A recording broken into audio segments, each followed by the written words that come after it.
Pero ahora en Cristo Jesús, hermanos, eso ya no se necesita los sacrificios de animales.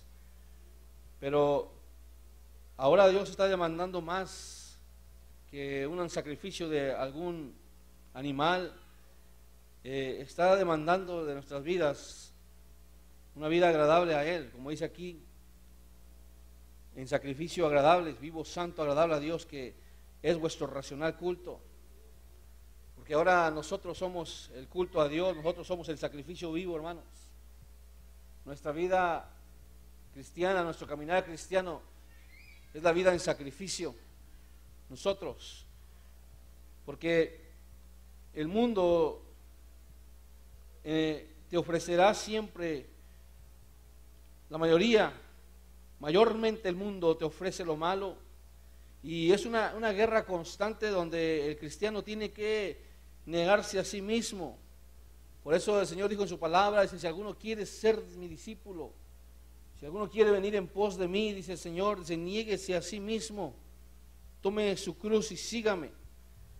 Y eso, hermanos, es algo que constantemente el cristiano tiene que vivir, y a eso Dios lo llama como un sacrificio vivo, hermanos. Cuando usted quiere agradar a Dios, su vida es un sacrificio vivo delante de Dios, ese es su culto racional. Ahora usted ya no presenta un animalito, un corderito, ahora usted se presenta delante de Dios. Cada día usted se presenta delante de Dios, delante del poderoso, se presenta con su vida como olor fragante delante de Él, siendo olor fragante, olor grato a Cristo. Alabado sea el nombre de Dios. O sea que la vida en sacrificio, la vida, hermanos, que se somete a Dios, agrada a Dios. Por decirlo de esta manera, es como un perfume delante de Dios que le agrada al Señor. Entonces Pablo está invitando, ¿verdad?, a los cristianos de Roma y a nosotros también en estos tiempos a que vivamos una vida de sacrificio vivo, agradable a Dios. Somos el culto vivo ahora, nuestra vida. Y Pablo, al seguir aquí escribiendo, dice el versículo 2, dice, y no os conforméis a este siglo o a este mundo, dice, mas reformaos. Mi versión antigua dice reformaos. La versión siguiente de esta, hermanos, dice transformaos, que es un sinónimo. Reformaos, transformaos. Entonces Pablo está hablando aquí también de una transformación, hermanos, en los creyentes. Vemos que la vida en Cristo, hermanos, comenzó cuando nacimos de nuevo. Cuando venimos a los pies del Señor, ahí comenzó, ¿verdad?, el nuevo nacimiento. Y cuando usted vino a Cristo, hermanos, Jesús rompió las cadenas, el poderoso rompió las cadenas que lo ataban. Jesucristo rompió, hermanos, las ligaduras que nos tenían ligados al poder del diablo. Porque por naturaleza, como pecadores, practicábamos el pecado, hermanos. Y éramos esclavos del pecado y estábamos, hermanos, sujetos a esclavitud de Satanás. Pero cuando Cristo nos encontró, hermanos, y vino a nuestra vida, Él rompió las ligaduras, Él rompió las cadenas, Él lo rompió, hermanos, con su poder, con su sangre nos perdonó, hermanos, nos lavó de todo pecado. Entonces ahora en Cristo, hermanos, podemos experimentar libertad en el Señor, hermanos. Aunque a veces aquí como que hay como una especie de, a veces en nuestra vida cristiana, como confusión, porque podemos llegar a pensar en nuestra vida libertad, pero todavía batallo con mi naturaleza humana. Como que todavía está ahí eso resistiendo, hermanos, como que todavía está esa resistencia, eso que se opone a nuestra vida para que hagamos la voluntad del Señor. Pero eso no quiere decir que no estás experimentando la libertad en Cristo, porque el Señor dijo que seríamos verdaderamente libres y la palabra de Dios, hermanos, no falla. Cristo habla, la palabra habla de una libertad en Cristo, hermanos, y que es verdadera en el Señor. Pero tenemos que entender algo, hermanos, el proceso de la transformación en la vida cristiana como creyentes, como sus hijos. Porque viniste al Señor, hermanos, Dios te perdonó y rompió, hermanos, las cadenas. Antes pertenecías al diablo, ahora le perteneces a Cristo, hermanos. Te perteneces al Señor. Pero ¿por qué batallo, hermano? ¿Por qué todavía estas esferas en mi vida que me hacen batallar contra la voluntad de Dios, hermano? Porque es ahí, hermanos, en Cristo, cuando tú viniste a Cristo, comenzó una transformación en tu vida, pero ahí es el comienzo en la vida cristiana de la transformación de los hijos de Dios. Cuando naciste de nuevo, ahí comenzó la transformación, apenas comenzó, hermano, la transformación que Dios está y va a empezar y está haciendo en tu vida. Pero quiero decirte claramente, eres de Cristo. ¿Cuántos son de Cristo? Si tú eres de Cristo, te voy a decir algo que te va a ayudar. Si tú eres de Cristo, eres libre. Si tú eres de Cristo, no soy en los amenes, eres libre, hermano. ¿Sí? Si somos de Cristo, somos libres. Porque Cristo nos hizo libres, hermanos. Hay libertad en Cristo. El Señor está trabajando en nuestras vidas y empezamos a experimentar una transformación en nuestra vida, hermanos, que empezó el Espíritu Santo a trabajar con nosotros. Pero ahí solamente fue el comienzo donde interviene la mano divina de Dios, hermano, y también interviene nuestra fe y decisión por querer ser transformados por el Señor, hermanos. Como vemos aquí en la metamorfosis, en la transformación de esta mariposa, hermanos, vemos la mano de Dios, hermanos, como ahí está en aquel acto, en aquella hermosa vista de aquella mariposa. Vemos como desciende un gusano, hermanos, se transforma en una mariposa. Miramos la intervención divina en esta maravilla, hermanos. Pero también vemos la intervención del mismo animal, aquel pequeño animalito que también tiene que hacer su parte, aunque es algo pequeño, pero tiene que hacerlo también, hermanos. Para poder llegar a la transformación, poder salir de aquel capullo, hermanos, de aquel crisol y poder ser una mariposa que extiende sus alas y levanta el vuelo, hermanos, y se mira hermoso, pero también aparte de que se mira hermoso, fructifica la mariposa, hermanos.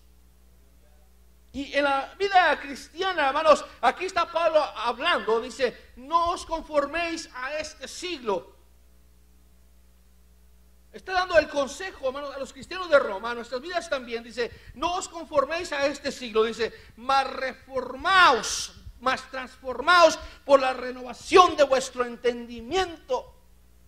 ¿Cómo vino la transformación en vuestro entendimiento, hermanos? Por medio de la palabra de Dios. Cuando llegó la palabra a tu vida, entendiste la palabra, comprendiste la palabra, y eso, hermanos, empezó a hacer, hermanos, en tu corazón efecto, porque la palabra de Dios tiene poder, hermanos, hace efecto en la vida del hombre, en la vida del ser humano. La palabra es viva y es eficaz y tiene poder, gloria a Dios.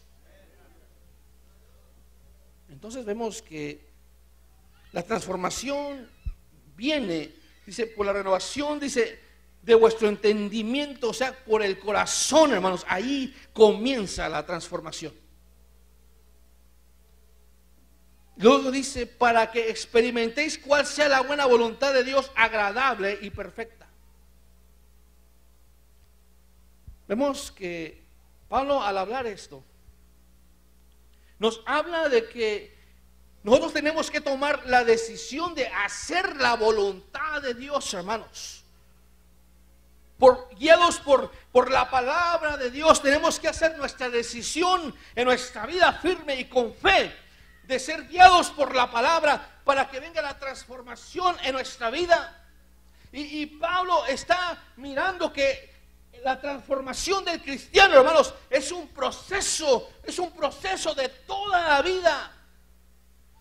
Vemos que la transformación del cristiano, Pablo está viendo que la necesidad que hay en el creyente para que sea transformado y para que venga esa transformación al creyente, necesario es que el hombre se someta a la voluntad de Dios para que venga la transformación a la vida del ser humano.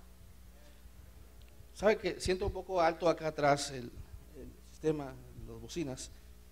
Les voy a pedir por favor, le bajan por favor a las bocinas.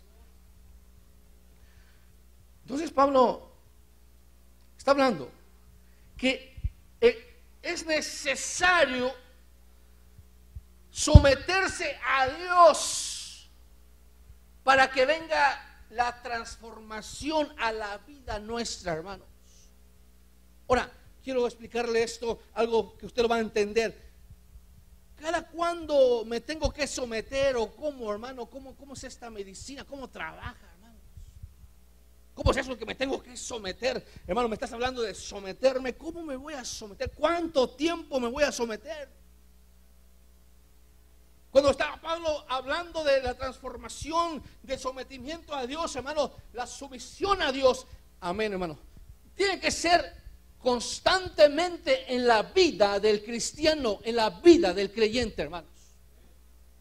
O sea, que el cristiano tiene que aprender a someterse a Dios constantemente. Todos los días de su vida el cristiano tiene que vivir delante de Dios sometido a su santa voluntad, hermanos. Por eso decimos que nosotros somos como los pescados, hermanos. Si nos sacan del agua perecemos, nos morimos. Espiritualmente es lo mismo. En nuestra vida como cristianos tenemos que vivir una vida sometida al Señor constantemente, día con día, día tras día. Te sometes a Dios, buscas a Dios en la mañana, buscas a Dios al mediodía, buscas a Dios en la noche. Dios es tu pan, Él es todo para ti, Él es todo para ti, Él es tu guía, Él es tu creador, Él es todo. Cada día, cada segundo es Cristo en tu vida. A Él sea la honra y la gloria, es Cristo.